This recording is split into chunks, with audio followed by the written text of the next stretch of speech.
Despite the human species' exponential technological advances over the past millennia, little or no progress has been made in the scientific understanding of consciousness.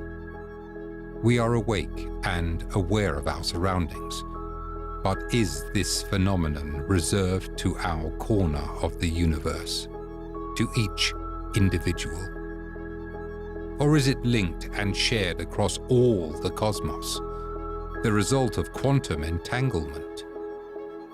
Are we truly confined to written, gesticular, and verbal communication? Or have we simply, yet slowly, lost the ability to communicate telepathically due to atrophy? And by we, I mean you and me. For there are some who still can. Their message: we are not alone.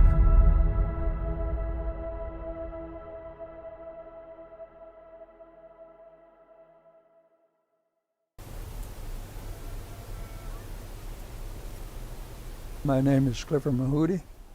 I'm a Zuni Pueblo Indian elder, and I am here to talk about some of the subjects that have been of interest lately, primarily the extraterrestrials and UFOs, paranormal activity. I come from the Zuni Indian tribe from New Mexico, and I have an extensive background in my teachings about the star people, the priesthood of the sky, and all the different activities related by them or for them and with the humans on the planet. My awareness of this extraterrestrial started at a very young age. I was born into a medicine society called the Galaxy Society, also known as the Clown Society, or the Tricksters, or the Medicine Clown, which is prevalent among the American Indian tribes. And throughout my years of learning about my background, I was not only born into it, but I believe that my mission was to actually look into some of the activities related to the star people with the humans on the planet, and of course with Mother Earth overall. My scientific background is that I'm an engineer. I started science at a very young age, and throughout my career I have worked in some of the most sophisticated governmental systems, not only in the government but also in the private sector. The reason that I am very interested in the extraterrestrial phenomena is that our tribe has extensive knowledge of the connection with the star people. All our protocols of taking care of each other on the planet, of taking care of the planet, were transferred from the star people into the early human stages of the Zuni people and other pueblos like the Hopi, the Pueblo people around Albuquerque and Santa Fe, New Mexico. And years later, I started to talk with the other Indian tribes. They also have the same knowledge about star people, of their connection with them. The only difference between, say, like the Hopi, the Pueblo, and all that is our language. And also later on, I also looked at the other Aboriginal tribes of the planet, whether they be in Africa, like the Dogons, or whether they be in Australia, like the Aborigines, and all throughout the planet, and they have the same concepts, the same meanings of what we are here on the planet for.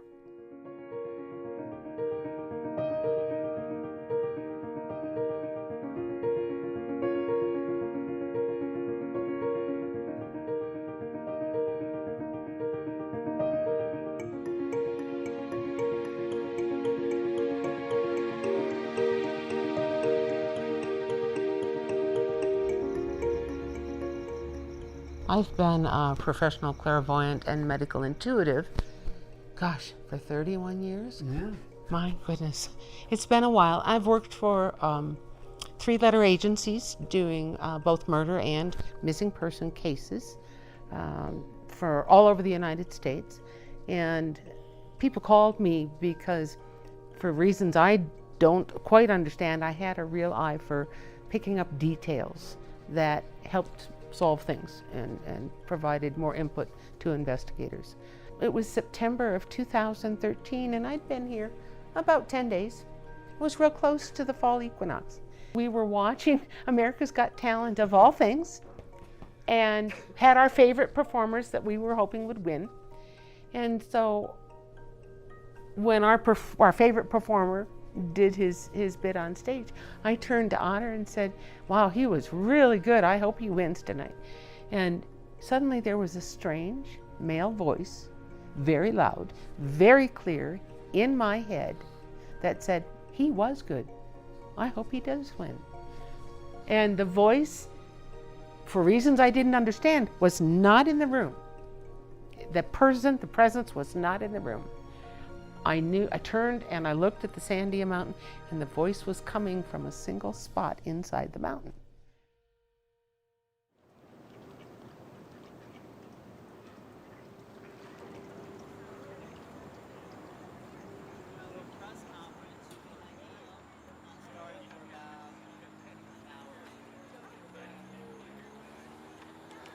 Thank you all for coming here to this beautiful setting for one of the most amazing announcements I think the planet will hear. This is Anjali, who's had direct experience with these beings. They've come to her, they've directed her to be here, and she's going to deliver a statement from her experience and also see what else wants to be said today. So thanks so much for being here, Anjali. Hi, good afternoon. Many of you know me by Anjali, because that's how I chose to come forward. What the higher beings that I am here to disclose to you about today have called me since I have become aware of their presence.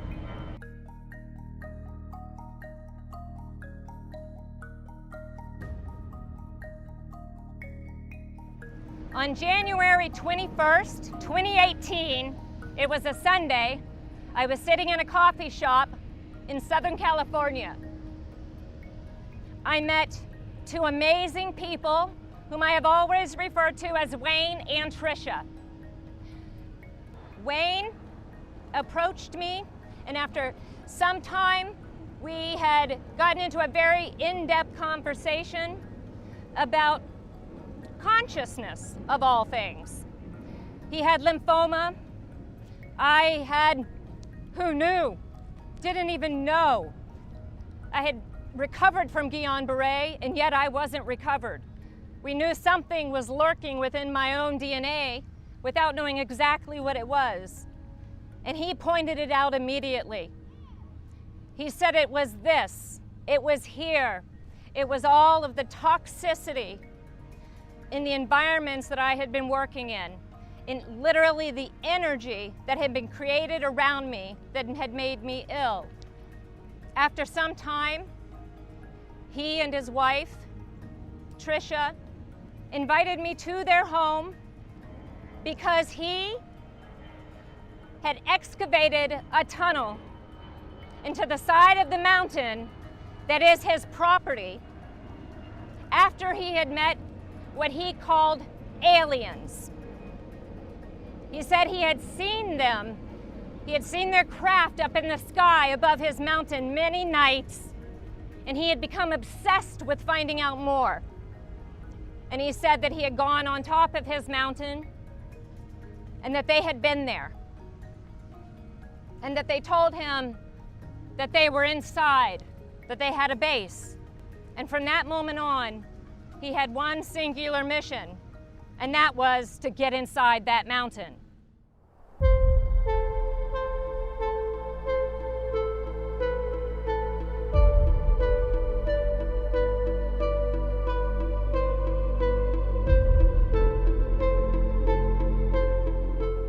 The American Indian people did not invent any of this type of rituals or procedures like on the religious side. For example, spirituality and religion are confused a lot of times. Ours is based on spirituality, and religion, like the other established religions, are invented by man and not transferred or given to us by the or at least the extraterrestrial people. So the star knowledge that we have is nothing that was made up. It's always been with us. All the protocols, whether it be in relationships with humans, whether it be in connection with Mother Nature, were passed on to us, or in this case, the present term used is downloaded.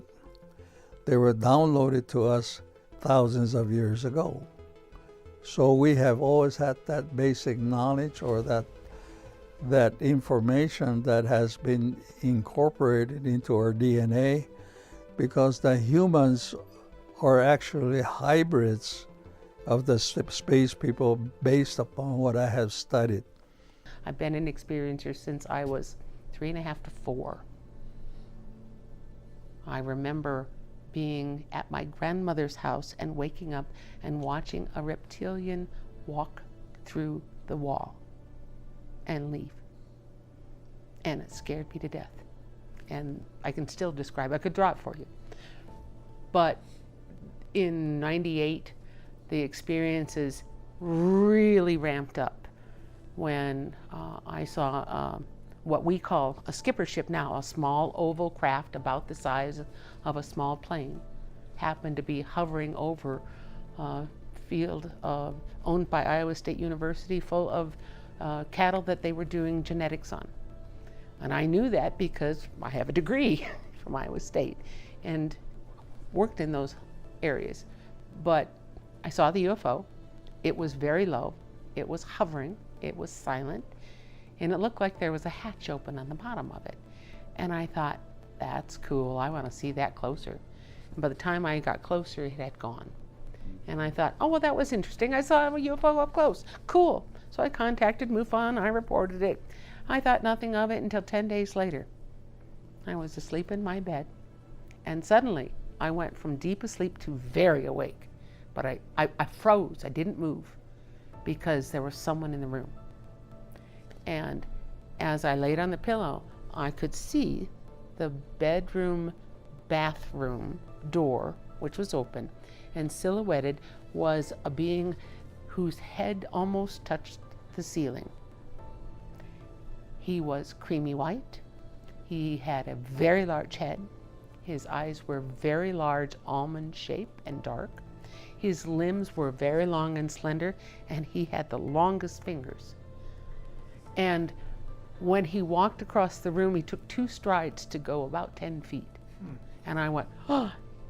I watched him reach out like this and stroke my husband at the time's leg. And then I watched him reach out to try and touch me. And suddenly I sat straight up and I yelled at him. I said, "What are you doing here?"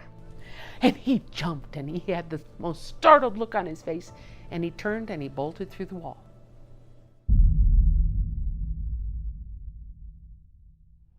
On Sunday, January 21st of 2018, I entered a tunnel that had been excavated by a man with 4 people, Wayne and Tricia, and another couple whom they're no longer in contact with.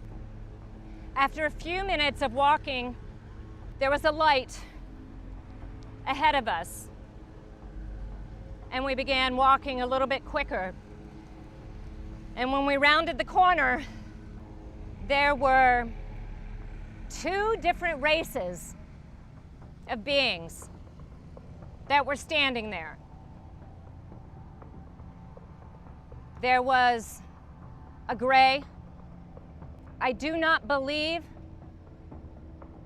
that he is organic in the way that we understand. Also, not a drone in the way that we understand, but a body that holds a consciousness that interacts. There were also several other beings that were what we typically, now I understand, call in this community tall whites. They were all well over 6, approaching probably 6.5, maybe a little bit taller. Warm, not cool colored, a warmish white. But their skin, they're radiant. They took me into a room where I met several of the most amazing beings that are here. Suppose you came face to face with a being not of this world. What would you do? Who would you tell?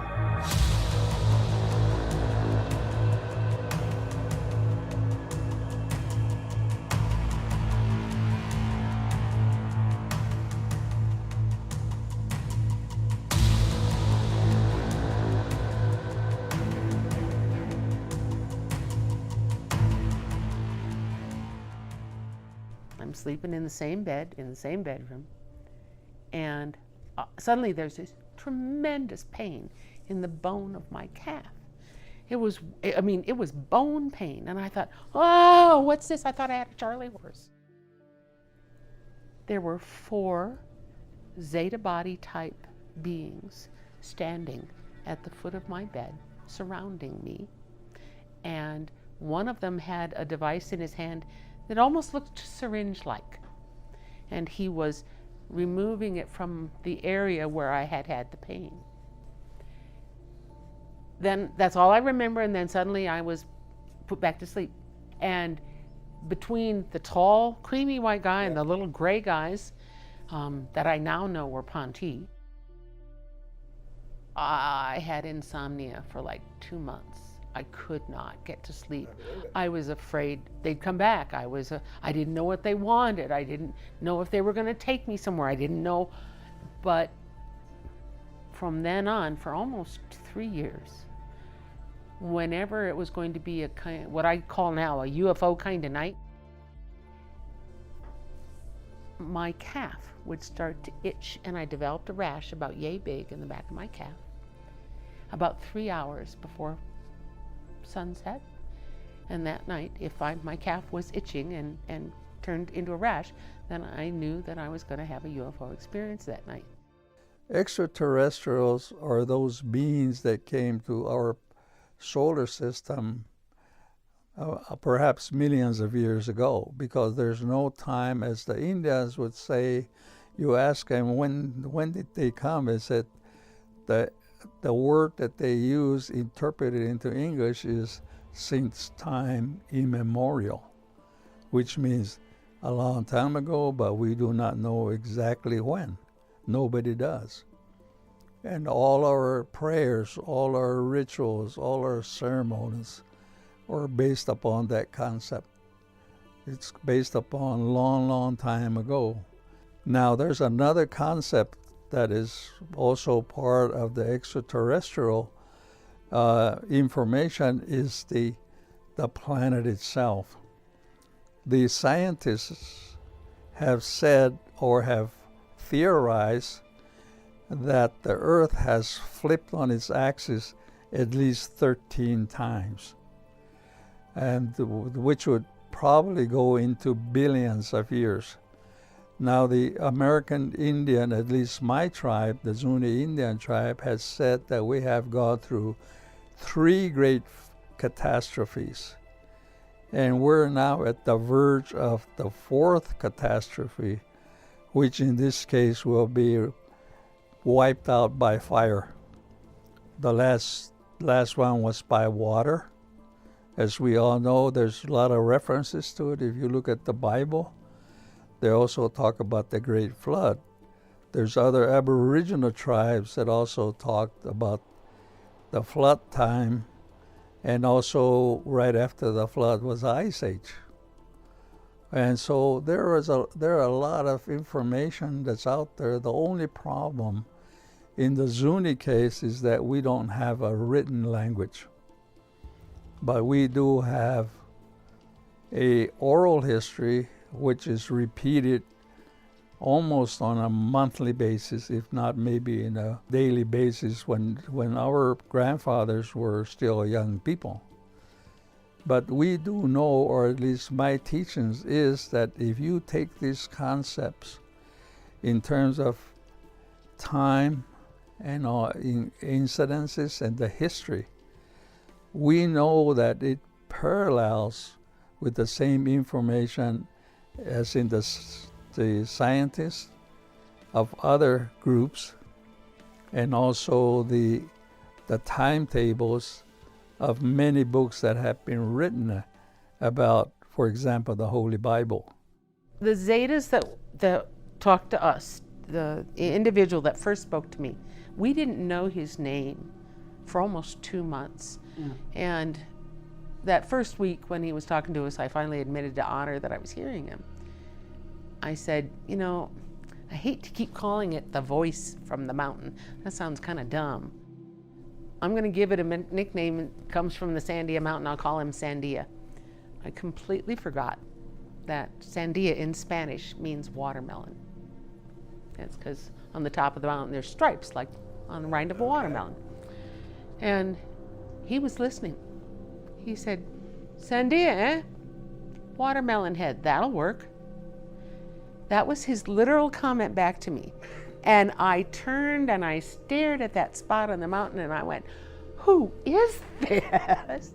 But obviously had some kind of a quirky sense of humor. We finally got brave enough to ask him his real name in November of 13. And when I did it, I said, Sandia, I got a question for you. What's your real name and where's home? He said, home is the 5th planet orbiting the further of the 2 stars of the binary system you call Zeta Reticuli. We call our planet Pantel. We are the Panti. And I said, what's your name? Dookum. I said, what? What? He said, Dookum. He said, slower. Dookum. Like louder was going to work. Right. And finally I said, slower. Chukkum. I said, Tealkum. He said, that's close enough. In Sedona, we have what you call Bradshaw Ranch. And Bradshaw Ranch is a male and female vortex. Okay, so the Greek philosopher Plato postulated that there were 64 platonic solids around the world and that they were in the shape of triangles, and that there was an earth grid, and the lines of the grid are called ley lines. And instead of them being tic-tac-toe, you know what I'm saying, up and down, side to side, they're in the shape of triangles. And the lines of the triangles are either electric or magnetic, and that's true all around the world. And so where the electric lines and the magnetic lines cross, you have electromagnetic energy. And we are electromagnetic beings in that we think thoughts, which you can measure with an electroscope that create electrical impulses, okay? And then the water in our body is magnetic. So therefore, we are electromagnetic beings, and it creates a toroidal field. So a field, it's like 2 donuts, one on top of another. From your crown to your root, from your root to your feet, from your heels to your backside back up to your crown again. And you could also call it your oracle field. Okay, and the vortexes, they're, once again, they're either electric or magnetic, and where these electric and magnetic lines cross, you have electromagnetic energy. And also couple that with the fact that there is mineral-rich mountain spring water that flows underneath Sedona in rivers and aquifers, and it's highly conductive. And then the red rocks are full of quartz crystal. They're full of quartz crystal. So you know how you can have a small piece of quartz in a watch, and now the watch is powered by a piece of crystal. It's called what you call the piezoelectric effect. And the piezoelectric effect is that if you hit a crystal mechanically, it creates energy. Okay, so if a small crystal can power a watch, how much could a mountain full of crystal power?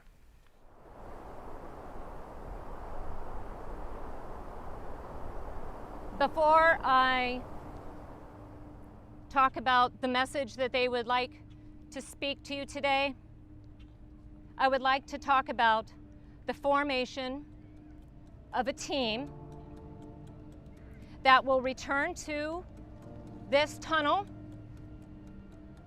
and with me and the owners of this property, this team will enter the base of these higher beings with every kind of known equipment that a scientist could possibly get his hands on. Those are the scientists I'm looking for. Transparency and full disclosure and honesty is the only thing that I want here. And I am looking for those people who can help us all deliver that. Because the beings need us to be ready for contact. When you hear somebody who's telepathic, and that's their, if you can call it native language, way of communicating, you pick up other information along with the message that they're giving you. You pick up the side thoughts. And we knew that his side thoughts included others that looked like him, that he wasn't alone. But we waited for him to bring up anybody else. We weren't going to press him. We didn't ever want to press him for technology and give him the opinion that that was more important than learning about them as a people. Mm-hmm. We had a golden opportunity to understand their culture because he was free to chat with us. If you go back into the pharaohs of Egypt, or if you come down here to places in Mesoamerica, Peru, and other places, you have these skulls that are elongated, and those were hybrids. And even to this day, there are hybrids walking in to the lives of, or at least the planet, they're bringing good ways to take care of the people, but eventually they're gotten rid of because they're half alien and they're half humans. Now the present day hybrids are what we call the rainbow children. They have advanced knowledge, they can come, they're here right now, they've always been here. The previous groups were called way back in the 50s, they call them blue children, and eventually turned into the indigos. And then now they went into the crystal children. Those, in my opinion, based upon many, many studies, not only historical but scientific and theological studies, is that these are the ones that are, even though they're born of human mothers, they were put on this earth to lead us out, if you want to call it that, or be leaders, but they've always categorized them as not part of the human society. Star nations have been exchanging seeds for millennia. That includes animal seeds, like eggs and sperm. So they use the term blended because they feel it's more polite. The Zeta body type nations have interbred with each other for millennia, and it's hard to distinguish some of them from each other. The Ponti have button noses. Some have no cartilage in their nose structure at all, and just two holes. Pretty flat. Yeah. They have in common nictitating lenses, retractable lenses, like some of the animals here on Earth have, like some fish and some birds and crocodiles. They have a nictitating lens. We have them too, but ours are vestigial in the corner of our eye. They have that special connection with the star people system, and I'm still trying to write these things up before I go on to the next world about Because if I wrote those back when I met them, nobody would believe me. But I did meet those type of people. And when I asked for their guidance of certain things, it doesn't take very long for somebody to show up. With technologies like Neuralink, machine learning, and artificial intelligence evolving at an ever-quickening pace, is it merely a matter of time before man cracks the ever-elusive nature of consciousness? Or will the answer come from elsewhere, via a vision or message from outer space, inner space, or even the space in between?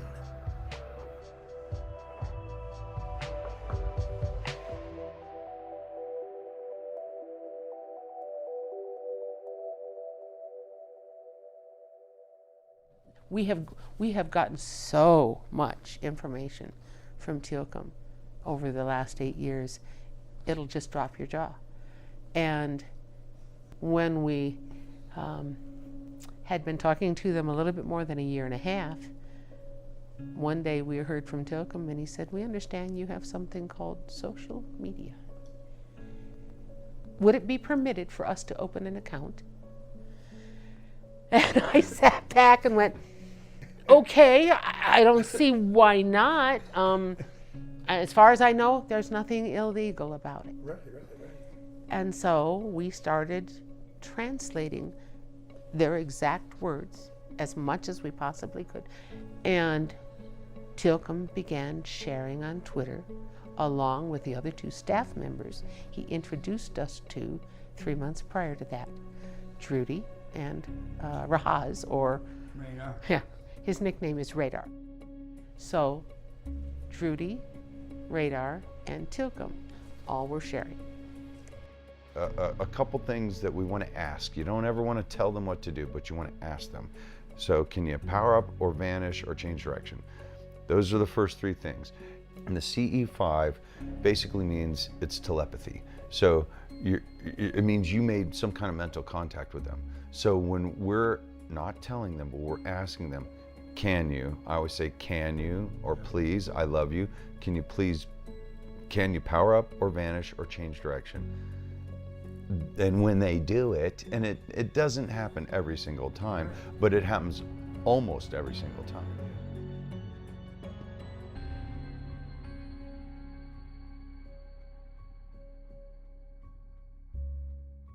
They have been with us from the beginning. They have been where we are. Everything goes through the same cycle of consciousness development and recognition of itself. They have been where we are. And they have been guardians of our process.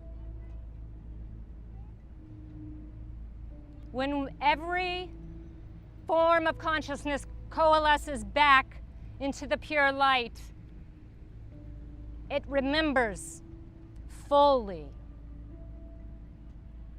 and begins to learn how to create its own creation. And therefore, it watches. It watches other expressions of creation learning, because they only want to understand how to make their own. In 1971, the Ponte, along with a number of other star nations, signed a treaty. It was a 50-year treaty. And that treaty asked the star nations to not share technology with the general public, to not allow themselves to be photographed or videotaped. But the treaty didn't say anything about an experiencer like myself drawing what she experienced. So Tilcom said, I would like you to begin drawing. And I hadn't drawn anything in 40 years. And the Ponte sent me an art teacher named Mim. And Mim has taught me over the past 3 or 4 years to go from very rudimentary to the drawings that you see now. I did not take any art classes to learn to do this. I learned my art from an extraterrestrial art teacher. I am not making this up.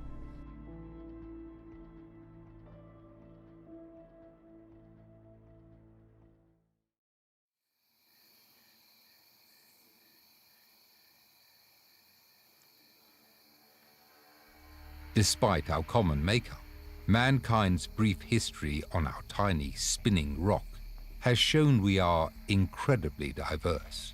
Through this diversity, our species has seen stagnation and growth, poverty and wealth, peace and war.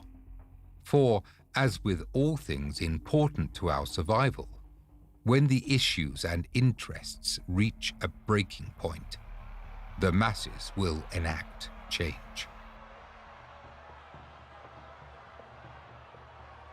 I have had an opportunity to talk about the interpretation that the Hopi and the Zunis talk about in their prophecies, whether it be 9/11, whether it be bringing in the terrorists from other parts of the world. These were talked about way long time ago.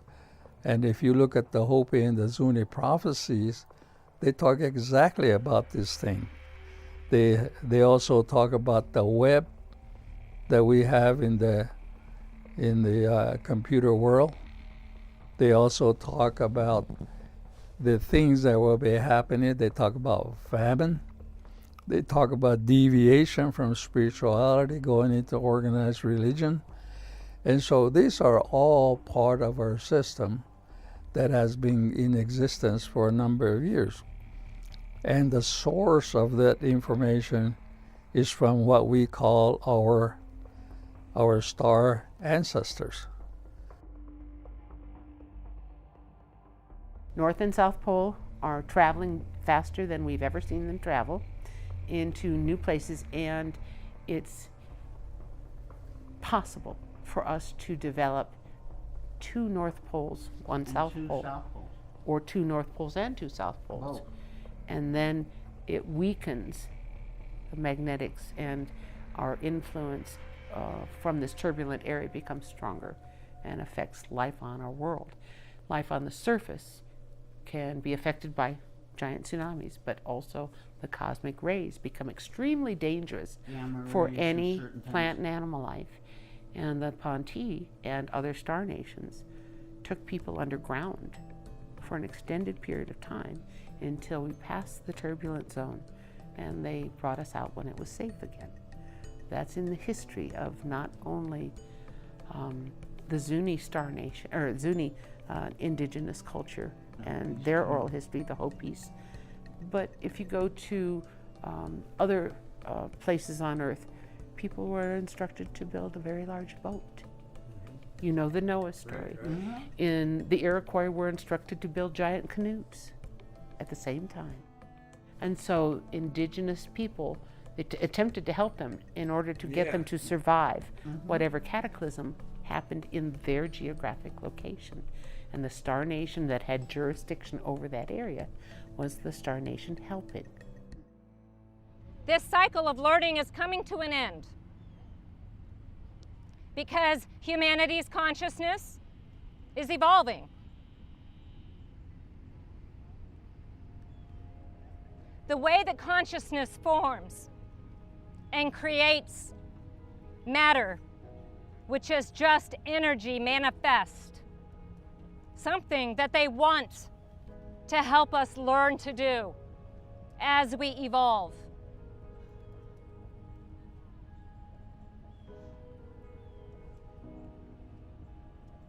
All consciousness begins and ends in the same place, from what they call the source of all light. We are now at the 500th year of the introduction of what we call the white man.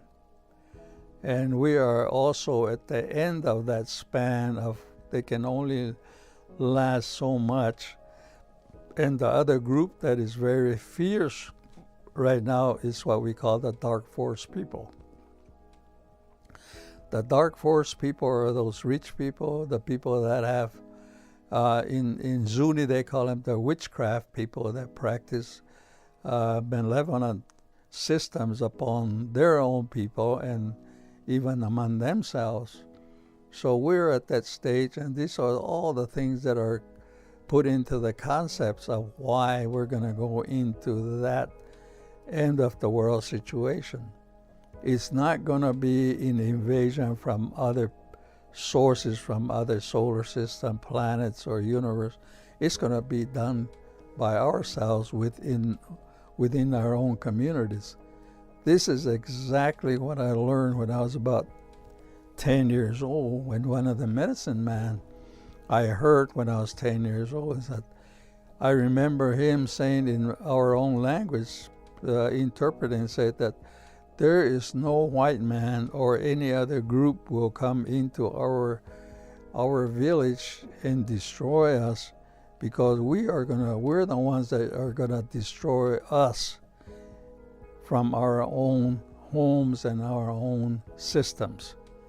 And I still remember that quote since I was 10 years old. It was the Earth humans who requested the secrecy.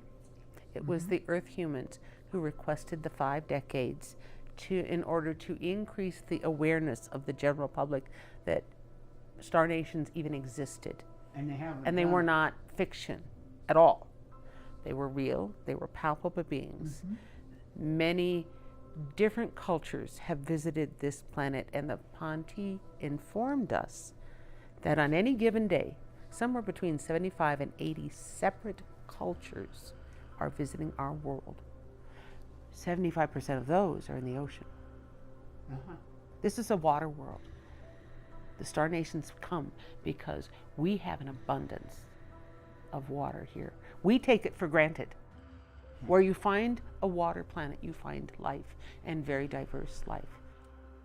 They explained something about the evolution and growth of consciousness through learning. And they used a word called density that I didn't understand that. They were trying to wake me up. They were saying to me, the veil is very heavy. Wake up. In the first and second densities, consciousness is learning about its environment. It's learning that it exists in a whole, as part of one. When the consciousness matures for third density learning, it is placed in an environment that is conducive to a sensory learning experience. They say that the third density, is the density of choice. It is where we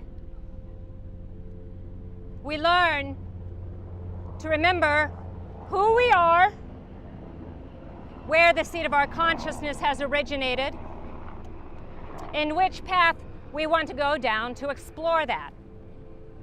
They say that this is what we chose, each and every one of us,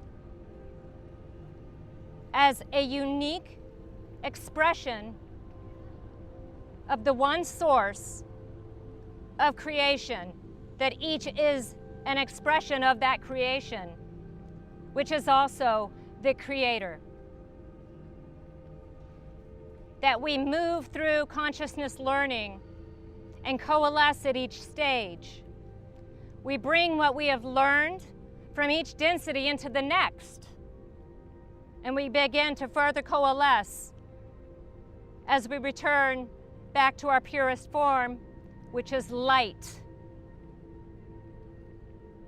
These beings can travel on light because they are the light.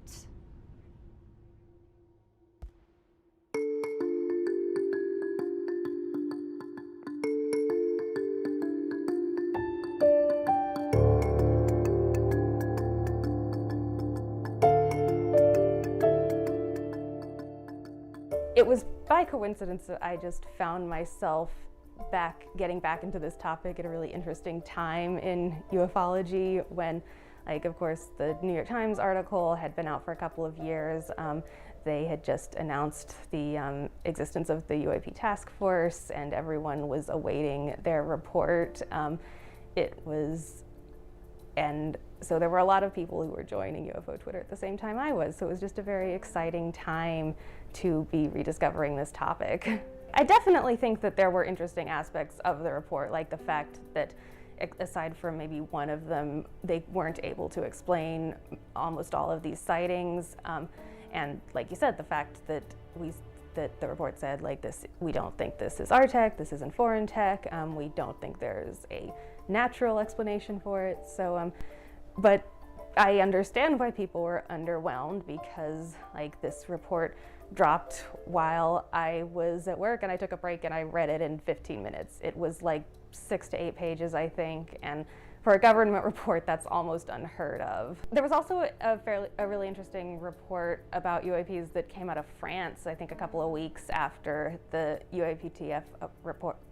So, yeah, I think that there is a lot of interesting information coming out about this topic, and not just in the US, even though that tends to be where a lot of the focus is in a lot of these online spaces. My instinct is that they can't all have the same explanation. Like, I feel like there may be some that are some sort of natural phenomenon that we just can't identify because the video is not good enough or the readings aren't good enough, or some of it is probably just errors in the data collection, even though I think that everything that was in this report was captured on multiple sensors, like radar, video, and I mean, maybe some of it isn't from Earth, like, who knows? No star people or no spaceship gonna land and take us away from what we had created. That they're only observing. It's because they gave us what we call our free will. We're the ones that have to decide. They're not going to come over here and interfere, because those concepts were already put in place in the beginning. We can ask for guidance, but we have to do it from individual, as a group, and so on. We learned from the Ponte that when they come to visit anyone in their homes, they have a protocol they have to follow.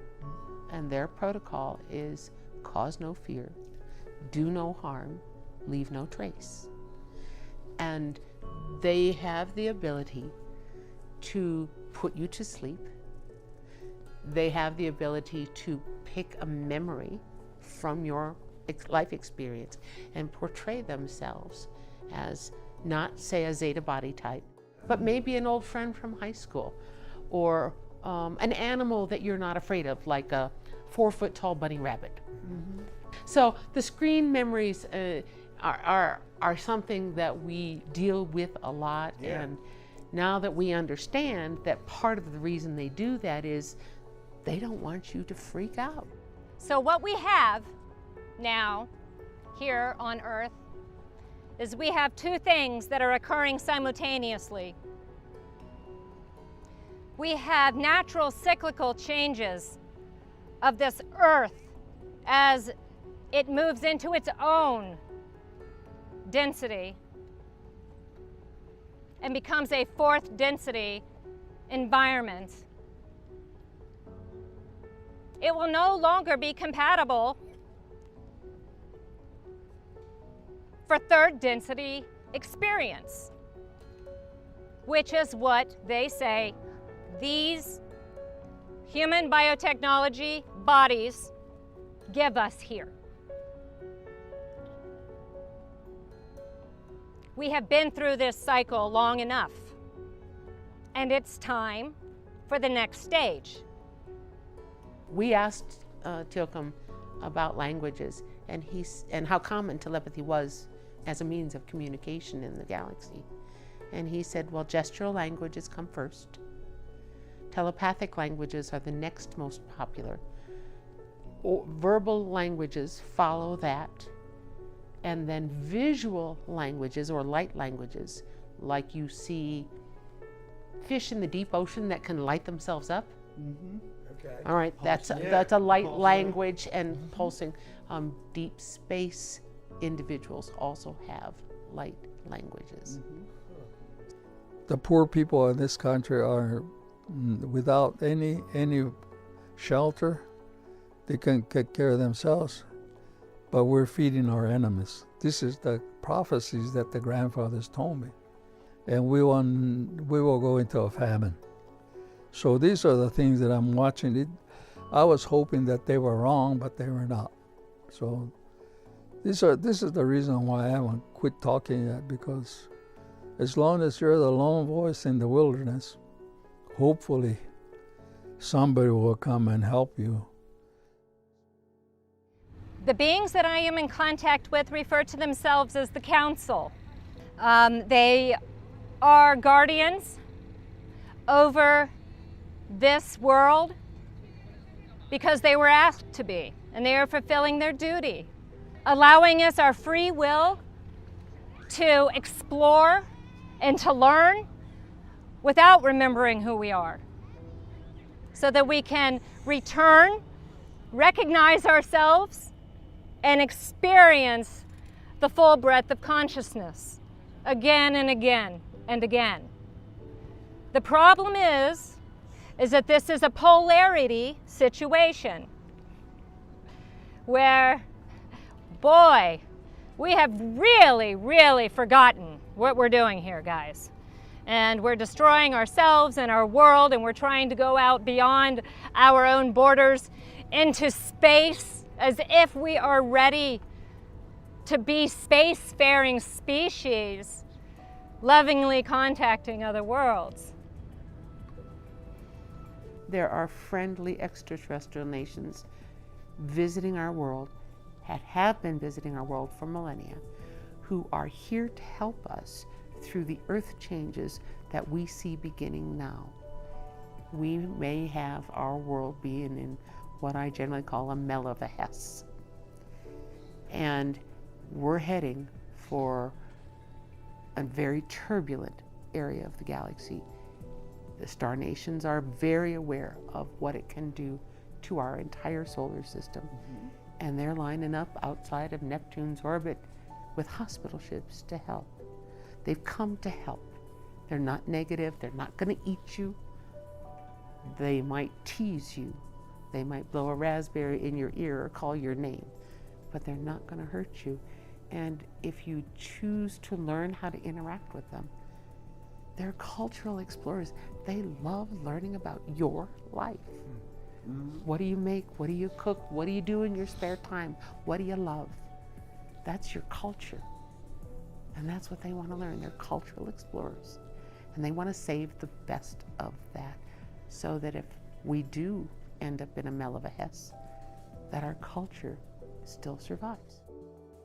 You must recognize that we are all connected, and that needs to frame every decision and every intention that you set in your life. Consciousness is much more complicated than we think it is. They want us to grow. They want as many of us as possible to be ready for the next step, and to be ready to accept them without fear, without threat of violence, but hand in hand.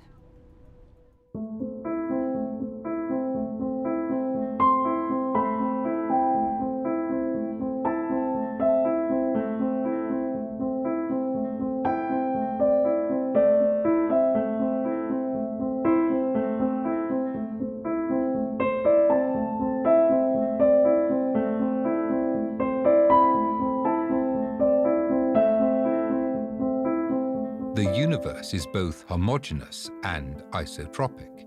Simply put, if you peer in any direction far enough, it all looks the same.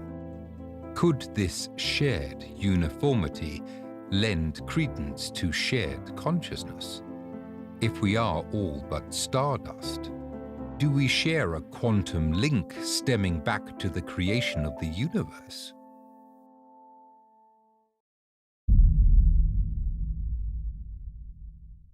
This is a physical disclosure, and it is a consciousness disclosure. And what I mean by that is that these beings do not speak language. They do not use words like we do. Their mouths do not move, and they make sound and begin to speak to us. Everything they do is what's called conscious communication. I want to differentiate that from the misunderstanding that this is telepathy. This is not telepathy. I don't know what that is. I don't do that. I think that might be what I'm trying to talk about without not setting intentions, not being super clear. Because conscious communication is so clear. It comes with everything. It's like a download, okay? We can all understand that. Like an image, you get an image in your mind. And it comes encrypted with all kinds of information that immediately just downloads into your brain. And it includes intention. So you know. And it includes emotion. I have experienced nothing but love, compassion, kindness, patience, sometimes humor. Very, very kind and gentle beings. It is a fuller, richer, more accurate, more highly evolved form of communicating. And guess what, folks? It works with all of the higher beings. It works with all of them. I can tell you right now what Otter and I have learned, about 10% of it has gone out to the public on Twitter. 90% of it has not. And not that we're trying to hide anything, it's just that there's so much. And the download she describes, we have experienced. You wake up feeling like your brain is jello. I mean, you become exhausted. You wake up exhausted, your brain feels like you've learned an encyclopedia of information within hours, a whole new language overnight. And yet, because it was given to you in an alpha, theta, or delta dream state, trying to remember it when you come back to waking consciousness, it's hard because it's like trying to remember your dreams. Some people remember their dreams much easier than others, especially if it's the very last dream of the night. But others get a download and feel like somebody's filled up their brain like you fill up a hard drive, but they don't know what's on it. And it surfaces slowly but steadily over time, naturally. It surfaces more if you re-enter that same state of consciousness, that meditative state, that alpha theta state. You can retrieve those memories much easier than in normal waking consciousness state. We have forgotten that we created this and that this is our very own experiment for learning. We have forgotten that we are all from the same consciousness. The veil is so thick and so heavy, we believe that we are singular individuals and that when we do this thing that we call die, that is the end. Or perhaps we just go to a heaven or a nirvana. Well, heaven and nirvana is return to the pure source.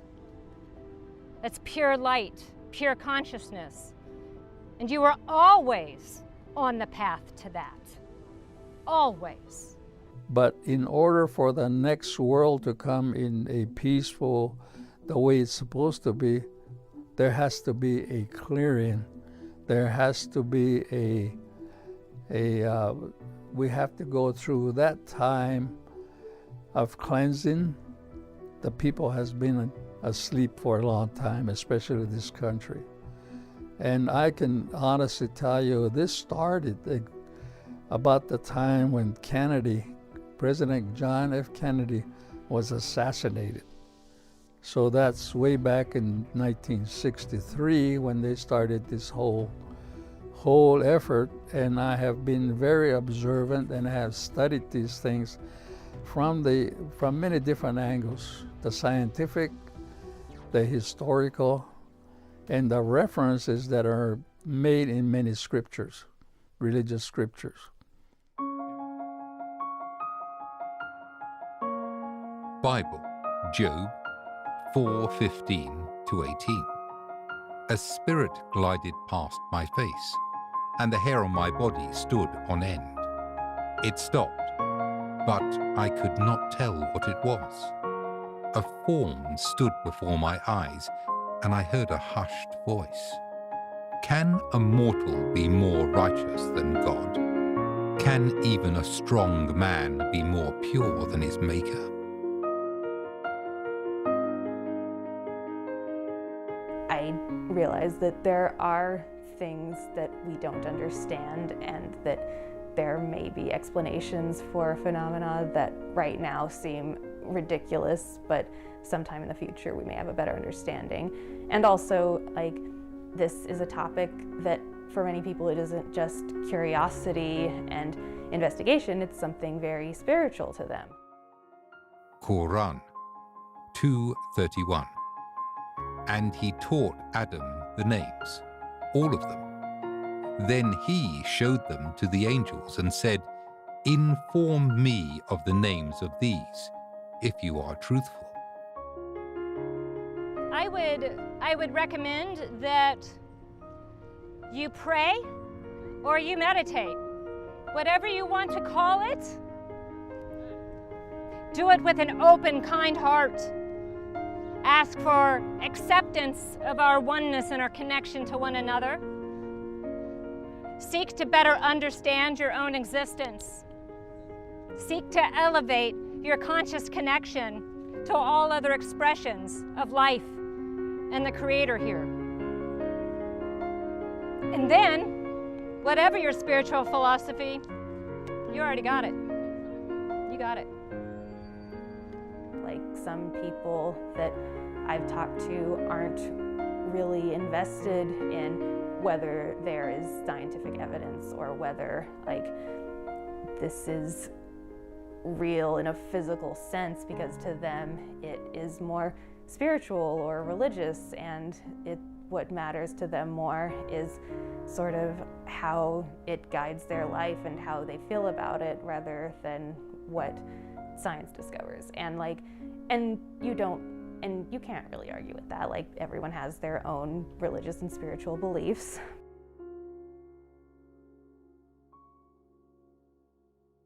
If you have a friend in a town next door, and suddenly a tornado comes and levels that town, and they have a disaster, and their community is in trouble, and you know it, where's the first place you go? You go to your friend's house, don't you? Yeah. Okay, you go to the people you know, and you help them first, because you care about them. Mm-hmm. The Ponti are no different. If you make friends with the Ponti, if you make friends with any of the helpful star nations, and there are a plethora of them, then your chances of being assisted by them, they'll come to you to talk because you've talked to them before. Mm-hmm. It's no different.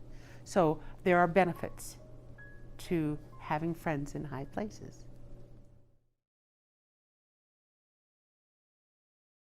There's a whole fleet of them. This morning, a report that the government cannot explain those mysterious objects caught on video by the military. So what you've seen is what those Navy pilots saw in 2004, and there have been some 300 sightings since then. And I've talked to those pilots, and they know they saw something, and their radars locked onto it. And then all of a sudden it was here on the surface, and then it's there. And they don't know what it is, and we don't know what it is. We hope it's not an adversary here on Earth that has that kind of technology. But it's something. And so this is a mission that we're constantly looking. Who is out there? Who are we? How did we get here? How did we become as we are? How did we develop? How did we civilize? And are those same conditions out there in a universe that has billions of other suns in billions of other galaxies? It's so large, I can't conceive it.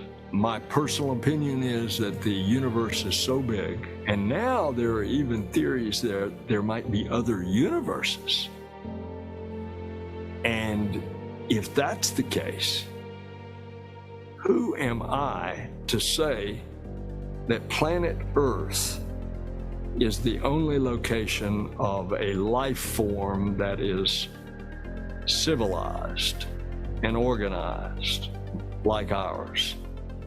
With mainstream media coverage and confirmed UFO leaks acknowledged by the US government rising steadily, is humanity finally ready for conscious contact, full disclosure?